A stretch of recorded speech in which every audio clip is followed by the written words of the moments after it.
बिस्मिल्लाहिर्रहमानिर्रहीम। अस्सलाम वालेकुम students, welcome again to Aspire online classes. और मैं हूं आपका बायोलॉजी टीचर मोहम्मद रहील साबर। और आज हम शुरू करने जा रहे हैं लेक्चर 8। तो लेक्चर 8 में हम क्या डिस्कस करेंगे? लेक्चर 8 हमारा जो है वो है लाइसोसोम्स के ऊपर। और लाइसोसोम्स के बारे में हम क्या क्या सीखेंगे? लाइसोसोम में हम पढ़ेंगे इसकी डिस्कवरी और इंट्रोडक्शन, उसका स्ट्रक्चर, उसकी फॉर्मेशन, उसकी फॉर्म्स, और फाइनल में हम डिस्कस करेंगे फंक्शंस को। ठीक है जी। आइए जी फर्स्ट स्टार्ट करते हैं इसकी डिस्कवरी और इसके इंट्रोडक्शन से। डिस्कवरी बेसिकली डी ड्यूव जो था 1949 में फर्स्ट टाइम जो था वो इसने इसको क्या किया था, डिस्कवर किया था। ठीक है जी।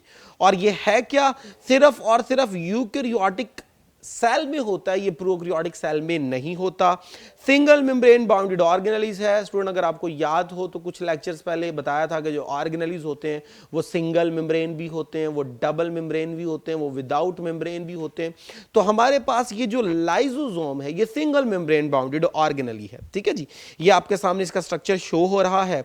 तो एक ही मेम्ब्रेन है और इस मेम्ब्रेन के अंदर ये लिखा हुआ है जी हाइड्रोलाइटिक एंजाइम है। ठीक है जी। और वो हाइड्रोलाइटिक एंजाइम इनक्लोज है एक सिंगल मेम्ब्रेन के अंदर। ठीक है जी। आइए जी नेक्स्ट इसके स्ट्रक्चर को डिस्कस करते हैं। मेम्ब्रेन बाउंडेड है जी, डेफिनेटली सिंगल मेम्ब्रेन है तो मेम्ब्रेन बाउंडेड होगा। Contain hydrolytic enzyme. Student hydrolytic enzyme stands for those enzymes which are responsible to break the complex substances into the simple one. अब complex को simple में convert करना ये तो डाइजेशन होती है। इसका मतलब ये हुआ कि इसमें जो एंजाइम होंगे वो डाइजेशन में इन्वॉल्व होंगे। तो सेल के अंदर जब डिफरेंट चीजों की डाइजेशन की जाती है, डिफरेंट सब्सटेंस की ब्रेकडाउन की जाती है, कॉम्प्लेक्स सब्सटेंसेस की सिंपल में ब्रेकडाउन की जाती है, उसके लिए ये हाइड्रोलाइटिक एंजाइम यूज होंगे। और साथ इसमें क्या है जी, एसिड फॉस्फेटेजेस एंजाइम। अब एसिड फॉस्फेटेजेस एंजाइम ये बेसिकली ऐसे एंजाइम होते हैं जो डाइजेशन के दौरान फॉस्फेट ग्रुप को सेपरेट करते हैं। और एसिड फॉस्फेटेजेस इसलिए कहा गया क्योंकि लाइसोसोम के एंजाइम्स को अपनी फंक्शनैलिटी के लिए जो है वो एसिडिक पीएच रिक्वायर होती है। ठीक है जी। इसलिए हम यहां पे इसे बोल रहे हैं एसिड फॉस्फेटेजेस। ठीक है जी। तो ये एंजाइम जो है वो इसके अंदर शामिल होते हैं। मैंने जैसे पहले बताया हाइड्रोलाइटिक एंजाइम है तो काम क्या करेगा, ये पावरफुल डाइजेस्टिंग एंजाइम्स होते हैं। ठीक है जी। आइए जरा फॉर्मेशन ऑफ लाइसोसोम की तरफ चलते हैं। अब मैंने कहा जी डाइजेशन का काम करेंगे और एंजाइम होंगे। तो जब एंजाइम होंगे तो स्टूडेंट एंजाइम बाय नेचर तो प्रोटीन होते हैं। अब प्रोटीन कौन बनाता है, वो तो राइबोसोम बनाते हैं। इसका मतलब ये हुआ कि प्रोटीन RER के ऊपर मौजूद राइबोसोम बना रहे होंगे और वो बनाने के बाद उन प्रोटीन्स को एंजाइम की फॉर्म में कहां भेजेंगे, गोल्गी अपरेटस के पास। अब गोल्गी अपरेटस जो है वो बॉडी की रिक्वायरमेंट के मुताबिक उसकी क्या करेगा, प्रोसेसिंग करेगा। और प्रोसेसिंग करने के बाद उनको लाइसोसोम की फॉर्म में छोटी छोटी पैकिंग के अंदर क्या कर देगा, रिलीज कर देगा। ठीक है जी। ये देखिए जी इस स्केच में समझने की कोशिश करते हैं।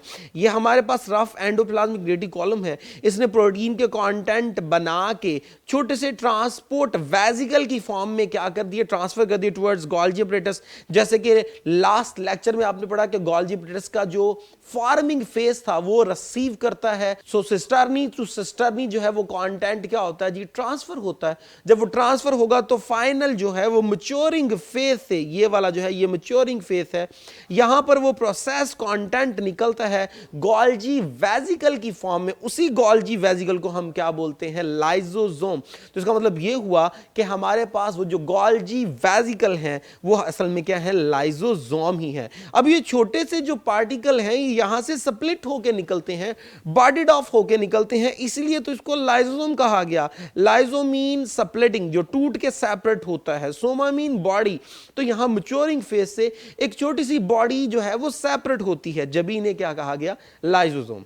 आइए जी इस फॉर्मेशन को हम एक विजुअल की फॉर्म में देखते हैं। इस विजुअल में देखते हैं जी किस तरह इन लाइसोसोम की फॉर्मेशन होती है। ठीक है जी। तो ये स्टूडेंट आपके पास लाइसोसोम है। इन लाइसोसोम में क्या है, हाइड्रोलाइटिक एंजाइम है। अब ये जो हाइड्रोलाइटिक एंजाइम है डेफिनेटली ये डाइजेशन करेंगे। और एंजाइम कहां से आने हैं, ये देख लीजिए जी, आपको शो किया जा रहा है। कंटेंट फॉर्मेशन हो रही है एंडोप्लाज्मिक रेटिकुलम में।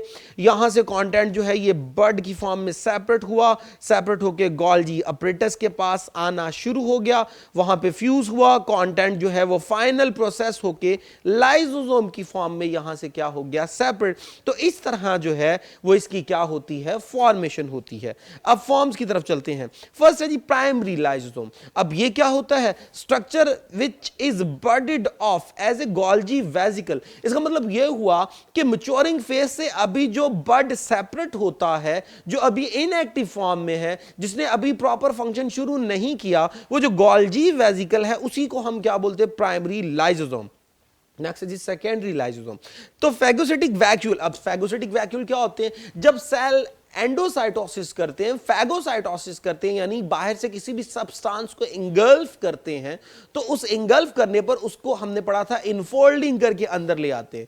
तो वो जो इनफोल्ड करके जो छोटा सा वैक्यूल बनता है, उस वैक्यूल को हम बोलते हैं फैगोसिटिक वैक्यूल। अब उस फैगोसिटिक वैक्यूल में अगर फूड है या कोई भी किसी किस्म का कंटेंट है, बैक्टीरिया है, वायरस है, उसको अगर डाइजेस्ट वगैरह करना है तो उसके साथ फौरन प्राइमरी लाइसोसोम अटैच होता है। जैसे ही उस फैगोसिटिक वैक्यूल के साथ प्राइमरी लाइसोसोम अटैच होगा, अब जो स्ट्रक्चर बनेगा उस स्ट्रक्चर को हम क्या बोलते हैं, सेकेंडरी लाइसोसोम। वो जो सेकेंडरी लाइसोसोम होता है फिर वो डाइजेशन करना शुरू करता है उस फैगोसिटिक वैक्यूल में जो चीज भी इंगल्फ की गई थी। ठीक है जी। तो लाइसोसोम अब क्या होगा, इन एक्शन होगा, यानी प्राइमरी लाइसोसोम अभी बन के सेपरेट हुआ था, अभी उसने फंक्शन शुरू नहीं किया था, लेकिन जब वो फैगोसिटिक वैक्यूल से जुड़ जाएगा, अब उसने आने वाली इंगल्फ होने वाली चीज को डाइजेस्ट करना है, डाइजेशन स्टार्ट करनी है। इसका मतलब अब फंक्शन क्या हो जाएगा, शुरू हो जाएगा। ठीक है जी। अब इसको जरा समझते हैं। ये गोल्जी वेसिकल है, गोल्जी वेसिकल ने ये बना के दिया। अब ये जो बना के दिया स्ट्रक्चर, इसके अंदर एंजाइम है, अभी फंक्शन शुरू नहीं हुआ, तो जब तक इसके अंदर एंजाइम है, ये सारे का सारा आपके पास क्या क्या रहेगा, प्राइमरी लाइसोसोम। ठीक है जी। और ये है आपके पास एक शो हो रहा है वेसिकल फैगोसोम, यानी जो फैगोसाइटोसिस से जो कंटेंट रिसीव हुआ, जिसे आप फैगोसिटिक वैक्यूल भी कह सकते हैं। अब इसके साथ ये देख लीजिए, वैक्यूल के साथ लाइसोसोम अटैच हो रहा है। अब जो स्ट्रक्चर बनेगा वो होगा सेकेंडरी लाइसोसोम, क्योंकि अब एंजाइम इन एक्शन होंगे, अब आने वाली चीज को क्या किया जाएगा, डाइजेस्ट किया जाएगा। ठीक है स्टूडेंट। तो ये इसकी दो थी फॉर्म। अब नेक्स्ट हम डिस्कस करते हैं जिसके फंक्शन में फर्स्ट है जी फैगोसाइटोसिस। अब फैगोसाइटोसिस क्या है, बाहर से किसी भी चीज को सेल का इंगल्फ कर लेना अपनी मेम्ब्रेन को इनफोल्ड करके, वो फैगोसाइटोसिस थी, जिसमें हमने कहा था सॉलिड पार्टिकल क्या किए जाते हैं, इंगल्फ किए जाते हैं। तो उन सॉलिड पार्टिकल्स को जो बाहर से रिसीव किए हैं उनको प्रॉपर डाइजेस्ट करना किसका काम है, फैगोसाइटोसिस के लिए लाइसोसोम का काम है। इसका मतलब यह हुआ कि लाइसोसोम में क्या होंगे, डाइजेस्टिंग एंजाइम होंगे, और वो डाइजेस्टिंग एंजाइम आने वाली उस फूड को क्या करेंगे, डाइजेस्ट करेंगे। सो स्टूडेंट यहां पे देख लीजिए, ये हमारे पास एक फूड पार्टिकल है जो अंदर की तरफ जो है वो क्या हो रहा है, एंटर हो रहा है। तो मेम्ब्रेन ने एक प्रॉपर इनफोल्डिंग की और उसको रिसीव कर लिया, और क्या बन गया, फूड वैक्यूल बन गया, जिसे आप फैगोसिटिक वैक्यूल भी बोलते हो या फैगोसोम बोलते हो। अब ये क्या करेगा, इस प्राइमरी लाइसोसोम से अटैच होगा, क्या बन गया, सेकेंडरी। अब यहां पे क्या स्टार्ट हो चुकी है, डाइजेशन। तो जो फैगोसिटिक वैक्यूल है उसके साथ मिलकर डाइजेशन करना, जो बाहर से जो फूड पार्टिकल्स आए हैं उनकी, ये होती है phagocytosis which is done by lysosome. आइए सो नेक्स्ट डिस्कस करते हैं इसका नेक्स्ट फंक्शन क्या है जी, डिफेंस का काम करना। अब डिफेंस का काम किस तरह, engulf and destruct any bacteria. तो अगर सेल ने किसी किस्म का कोई भी बैक्टीरिया जो था वो क्या कर लिया, इंगल्फ कर लिया, सेल के अंदर कोई बैक्टीरिया, कोई वायरस जो था वो क्या हो गया, वो एंटर हो गया। अब उसके साथ भी क्या करता है जी, लाइसोसोम अटैच होता है और उसको डाइजेस्ट करता है। तो इस तरह क्या हुआ, सेलुलर लेवल पे हमारी बॉडी में डिफेंस का काम लाइसोसोम कर रहा होता है। अब किस तरह कर रहा होता है जी, ये देखिए जी इस तरह।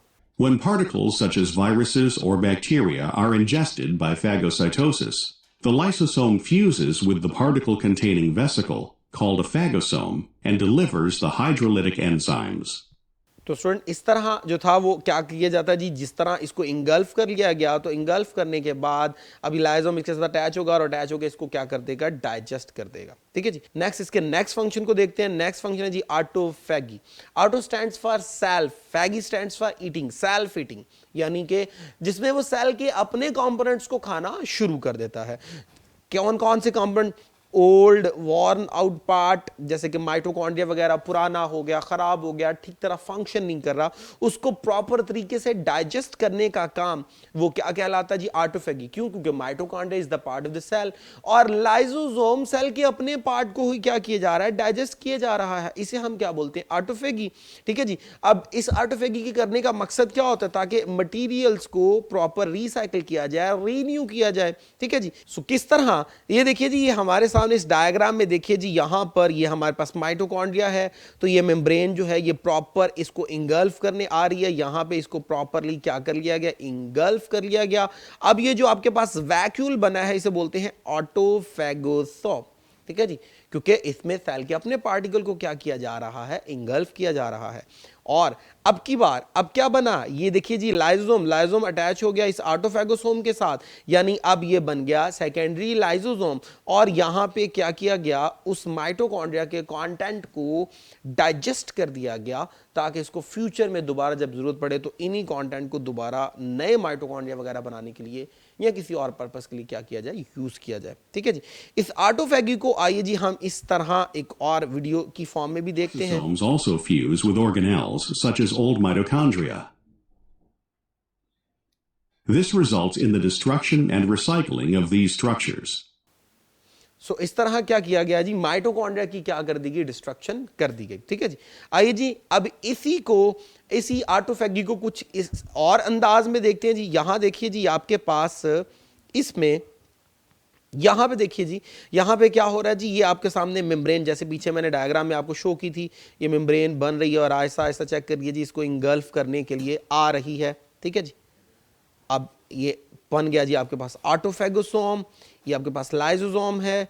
अब लाइसोसोम मूव कर रहा है टुवर्ड्स ऑटोफेगोसोम की तरफ, फ्यूजन हो गया, फ्यूजन के बाद क्या कर दिया गया? उसको डाइजेस्ट कर दिया गया, ब्रेक कर दिया गया, और जो कंटेंट बनेगा उसको क्या कर दिया गया जी? एक्सपोर्ट कर दिया गया इनटू द साइटोप्लाज्म, ताकि फ्यूचर में क्या कर दिया जाए? यूज कर लिया जाए। ठीक है जी। सो नेक्स्ट फंक्शन जो है हम डिस्कस करते हैं जी। नेक्स्ट फंक्शन क्या है जी? इन स्टारवेशन। स्टारवेशन स्टैंड्स फॉर, अब जो है वो कुछ दिनों से आपने खाना नहीं खाया, और जब खाना नहीं खाया बॉडी को एनर्जी की जरूरत है। अब एनर्जी तो जो है वो आप तभी लोगे जब आप फूड रिसीव करोगे। फूड तो आप रिसीव नहीं कर रहे, जब फूड आप रिसीव नहीं कर रहे तो उस वक्त क्या होता है? बॉडी के अंदर जो डिफरेंट जगहों पर, डिफरेंट सेल्स के अंदर जो स्टोर फूड पड़ा होता है, उसको फिर क्या किया जाता है जी? लाइसोसोम उसको ब्रेक करता है, और ब्रेक कर कर क्या करता है? आपकी बॉडी को एनर्जी देता है। तो इस तरह बॉडी के अंदर जो फिजियोलॉजिकल प्रोसेसेस हैं, जिनमें क्या किया जाता है? डिफरेंट सब्सटेंस को ब्रेक करके बॉडी को एनर्जी दी जाती है at the time of starvation, वो भी लाइसोसोम करता है। इसके अलावा also called degeneration of the cell during developmental process. क्या मतलब? जब फ्रॉग जो है, आप उसकी डेवलपमेंटल स्टेजेस देखें, तो जब फ्रॉग लार्वा फॉर्म में पैदा होता है तो उस वक्त उसकी एक लंबी सारी टेल होती है। ठीक है। जैसे जैसे वो अडल्ट होता है उसकी टेल खत्म हो जाती है, और टेल खत्म होने के बाद अब जो अडल्ट होता है उसमें टेल नहीं होती। तो अब उस जो है वो एम्ब्रियोनिक डेवलपमेंट के दौरान उस टेल को खत्म करना, सारे सेल्स का डीजनरेट हो जाना और टेल डिस्कार्ड कर देना, खत्म कर देना, ये सारा काम कौन कर रहा होता है? लाइसोसोम। तो असल में टेल के सेल्स के अंदर लाइसोसोम पैदा होते हैं, वो सेल्फ डिस्ट्रक्शन करते हैं, सारे सेल्स को मार दिया जाता है, जिसे आपने किसी जमाने में अपोप्टोसिस का नाम दिया था। तो सेल्स में अपोप्टोसिस होती है, वो लाइसोसोम करता है, सारे सेल डीजनरेट कर दिए जाते हैं, इस तरह टेल को खत्म कर देते हैं। तो इस तरह डेवलपमेंटल प्रोसेस में का जो है वो रोल है लाइसोसोम का। एक्स्ट्रा सेलुलर डाइजेशन, याद कीजिए जब मैंने पीछे अब आपको एग्जांपल दी थी पैंक्रियाज की लेक्चर नंबर 7 में, उसमें हमने कहा था जी पैंक्रियाज जो था वो पैंक्रियाटिक जूस भेजता है, उस पैंक्रियाटिक जूस में लाइपेज था, अमाइलेज था, ट्रिप्सिन था। तो बेटा वो जो सारी सिक्रीशन थी वो लाइसोसोम की फॉर्म में ही आ रही थी। अब पैंक्रियाज से निकलकर वो ड्यूडेनम में जाकर डाइजेशन कर रहे थे, तो वो सेल के बाहर जाकर जो डाइजेशन हो रही है किसी और जगह जाके, वो एक्स्ट्रा सेलुलर डाइजेशन है। तो जो एक्स्ट्रा सेलुलर डाइजेशन है उसके लिए एंजाइम वगैरह रिलीज करना और जाके डाइजेशन करना, वो भी काम किसका है जी? इसी का। आइए जी अब हम इसकी अबनॉर्मलिटीज डिस्कस करते हैं। अबनॉर्मलिटीज में स्टोरेज डिजीजेस। अब स्टोरेज डिजीज क्या है? Accumulation of some substances such as glycogen या ग्लाइकोप्रोटीन। अब क्यों होगी जी? Lysosomes are absent due to mutation. तो स्टोरेज डिजीज में क्या है जी, आपकी बॉडी के अंदर कुछ सब्सटेंस ऐड होना शुरू हो जाते हैं, स्टोर होना शुरू हो जाते हैं। क्यों? क्योंकि म्यूटेशन हो गई, लाइसोसोम नहीं बना। अब स्टूडेंट लाइसोसोम के अंदर एंजाइम थे, एंजाइम ने क्या करना है, आने वाली उस फूड को, उस सब्सटेंस को डाइजेस्ट करना है। अब लाइसोसोम तो बने नहीं, जब लाइसोसोम बने नहीं इसका मतलब यह हुआ कि जो फूड वगैरह रिसीव हुई है, जो कंटेंट वगैरह सेल के अंदर है, वो डाइजेस्ट नहीं होगा। जब डाइजेस्ट नहीं होगा तो वो स्टोर होना शुरू हो जाएगा, जब वो स्टोर जो होना शुरू हो जाएगा तब जो डिजीज पैदा होती है उन्हें हम क्या बोलते हैं, स्टोरेज डिजीजेस। आइए जी, ये डिजीजेस ज्यादातर क्या है, कॉन्जेनिटल मीन पैदाइशी होती हैं जी ज्यादातर, ठीक है जी। इनमें फर्स्ट है जी ग्लाइकोजिनोसिस टाइप 2। अब ग्लाइकोजिनोसिस टाइप 2 में क्या होता है स्टूडेंट, हमारी बॉडी में जो एक्स्ट्रा ग्लूकोज होती है वो ग्लाइकोजिन की फॉर्म में स्टोर कर दी जाती है लीवर के सेल्स के अंदर, मसल्स के सेल के अंदर, और जब जरूरत पड़ती है तब क्या किया जाता है, एंजाइम जो है वो इस ग्लाइकोजिन को कन्वर्ट करते हैं इनटू ग्लूकोज, और वो ग्लूकोज बॉडी में क्या करती है, एनर्जी देती है। सपोज अगर ऐसा हो जाए कि एंजाइम जिन्होंने ग्लाइकोजिन को ग्लूकोज में कन्वर्ट करना है वो नहीं बने, जब वो नहीं बने तो लीवर के सेल्स और मसल्स के cells remain filled with glycogen, क्योंकि ग्लाइकोजिन को ब्रेक करने वाले एंजाइम नहीं बने, लाइसोसोम नहीं बने, तो क्या होगा, हमारे लीवर के सेल्स और मसल्स के cell remain filled with glycogen. इसे हम बोलते हैं ग्लाइकोजिनोसिस टाइप 2 डिजीज। इसमें क्या होगा, एंजाइम जो है वो नहीं बने जिन्होंने ग्लाइकोजिन को ग्लूकोज में कन्वर्ट करना है। इसका मतलब ये हुआ कि लीवर के सेल्स और मसल्स के सेल जो है वो ग्लाइकोजिन से फिल रहेंगे, ठीक है जी। आइए जी दूसरी एक और एग्जांपल देखते हैं जी, टेसेक्स डिजीज। इसमें क्या होता है जी, लिपिड की कैटाबॉलिज्म करने वाला एंजाइम नहीं बनता, जिसकी बिहाफ पे क्या होगा, लिपिड एक्यूमुलेट होना शुरू हो जाती है। जब लिपिड एक्यूमुलेट होना शुरू हो जाएगी ब्रेन के सेल्स के अंदर तो उसकी बिहाफ पे क्या होगा, मेंटल रिटार्डेशन, दिमागी तौर पे कमजोरी होना शुरू हो जाएगी और डेथ भी इससे हो सकती है।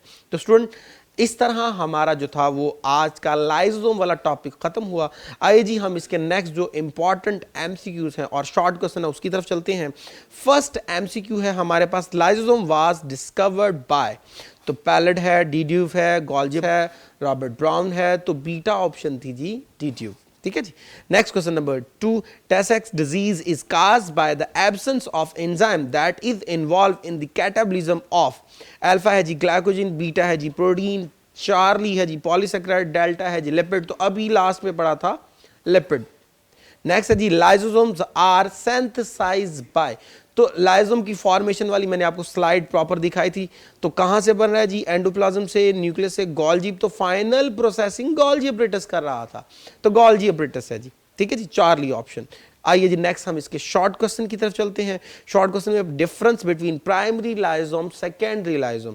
सो स्टूडेंट ये वाली स्लाइड आपको याद होगी जी, प्राइमरी लाइसोम जो अभी गोल्जी वेजिकल बने हैं, अभी इनएक्टिव फॉर्म में है, प्रॉपर फंक्शन नहीं हो रहा, वो आपके पास प्राइमरी है। और जब ये क्या करते हैं, फेगोसिटिक वैक्यूल से अटैच हो जाते हैं, फंक्शन परफॉर्म करना शुरू कर देते हैं, डाइजेशन करना शुरू कर देते हैं, तब इन्हें क्या बोलते हैं, secondary लाइसोम। So next short question 2 की तरफ चलते हैं जी, डिफाइन स्टोरेज डिजीज। तो स्टूडेंट ये वाली स्लाइड आपने देखी जी, स्टोरेज डिजीज क्या है जी, कि हमारी बॉडी के अंदर डिफरेंट सब्सटेंस एक्यूमुलेट होना शुरू हो जाते हैं। वजह क्या है जी, म्यूटेशन हो गई, लाइसोसोम नहीं बने, एंजाइम नहीं बने। जब एंजाइम नहीं बने तो आपकी बॉडी के अंदर वो सब्सटेंस ब्रेक नहीं होगी। वो क्या हो सकती है, वो ग्लाइकोजिन हो सकती है, वो लिपिड हो सकती है। तो कोई एक एग्जाम्पल आप कोड कर दीजिएगा। ये हमारे पास थी जी क्वेश्चन 2 स्टोरेज डिजीज। क्वेश्चन 3 है जी हमारे पास, व्हाट इज ऑटोफेगी। तो ऑटोफेगी में हमने पढ़ा था सेल्फ डिस्ट्रक्शन है, जिसमें जो old worn out part of the cells जैसे माइटोकॉन्ड्रिया जो है वो डाइजेस्ट हो जाते हैं। इस तरह किया जाता है, सेल को रीन्यू किया जाता है या सेल की रिसाइकलिंग की जाती है। तो ये था क्वेश्चन 3। क्वेश्चन 4 की तरफ चलते हैं, डिफाइन टेसेक्स डिजीज। तो टेसेक्स डिजीज में क्या है जी, ये लास्ट पे है कि लिपिड कैटाबॉलिज्म वाले एंजाइम एब्सेंट होते हैं, लिपिड एक्यूमुलेट हो जाती है ब्रेन सेल्स के अंदर और मेंटल रिटार्डेशन काज करती है, और इवन इससे क्या हो सकती है, डेथ। सो स्टूडेंट आज के लिए इतना ही, नेक्स्ट लेक्चर में इंशाल्लाह नए कंटेंट के साथ हाजिर होंगे। अब तक के लिए इतना ही, थैंक यू वेरी मच, अल्लाह हाफिज़।